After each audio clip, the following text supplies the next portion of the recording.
من جاءت أولا ثم جاء التاريخ. هي اللي حكمت العالم كله، هي اللي عملت إمبراطورية في وقت كانت فيه أوروبا في عصور الجليد، هي اللي كانت ليها الكلمة العليا من قبل حتى ما يكتشفوا الأمريكتين، هي اللي كان فيها أول امرأة تحكم في التاريخ، هي اللي طلع منها عظماء بجد، هي اللي كان عندها فكر وعقيدة ودين من أكتر من 7000 سنة، هي صاحبة حضارة أصلا من أكتر من 7000 سنة، هي اللي عرفت معنى المعرفة، هي اللي عرفت يعني إيه فن، يعني إيه فلك، يعني إيه كيمياء، ويعني إيه رياضة، وخرجت لنا علماء لا يعدوا لحد أحمد زويل ومن بعده ولسه، وهي اللي عرفت يعني إيه هندسة ويعني إيه عمارة، هي اللي خرجت لنا أول وأعظم مهندس في التاريخ، هي اللي أبهرت العالم كله باللي وصلت له بعجائبها،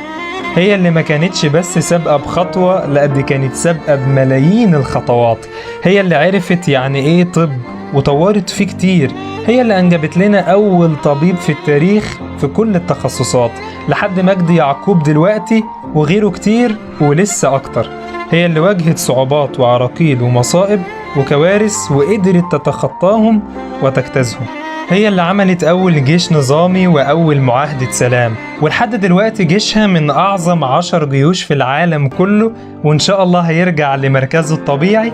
ويبقى الأول، هي اللي عرفت معنى الانتصار، هي اللي هزمت جيوش وأمم، هي اللي انتصرت على الهكسوس والتتار والمغول، هي اللي قضت على جيوش اكتسحوا العالم بأسره ومساحتهم من على وجه الأرض، مفيش دولة قدرت تعمل إمبراطورية إلا لما كانت هي فيها، زي الفرس واليونان وروما، هي اللي وقعت ومرضت كتير لكن عمرها أبدا ما ماتت، وفي كل مرة كانت بتقوم أقوى بكتير جدا من الأول، وهي القدوة في التسامح والوحدة الوطنية، هي اللي عاش على أرضها أنبياء، وهي اللي حصل فيها معجزات، هي اللي جالها العائلة المقدسة هربا من الرومان، وهي اللي صدرت للعالم كله علوم الإسلام، وهي اللي أهلها في رباط إلى يوم القيامة بإذن الله، هي اللي ضربها أوبئة كتير جدا قبل كده زي الوباء الأصفر والطاعون والكوليرا والملاريا وإنفلونزا الطيور وإنفلونزا الخنازير، وتخطت كل ده وبرضه انتصرت في النهاية، هي قلب الوطن العربي اللي عمره ما هيموت أبدا، هي اللي شعبها ضحى وعانى وشاف كتير ولسه بيضحي وبيبذل قصارى جهده، وكل ده بس عشان يشوفها في المكانة اللي تستحقها. ما هي اللي علمتنا ان مفيش حاجة اسمها مستحيل، في الصعب والصعب قوي واللي معاها دايما بيبقى ممكن، هي دي مصر، هي دي أم الدنيا، هي دي مصر، هي دي أم الدنيا. يمكن ما احناش في أحسن أحوالنا دلوقت، بس التاريخ بيقول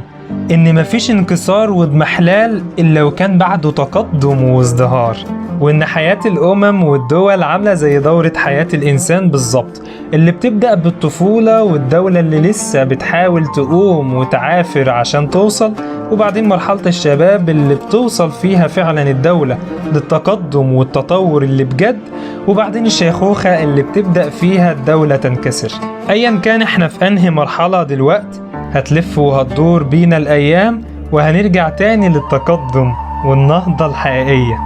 مصر هتنتصر زي ما طول عمرها بتنتصر، مصر هتنتصر، مصر هتنتصر.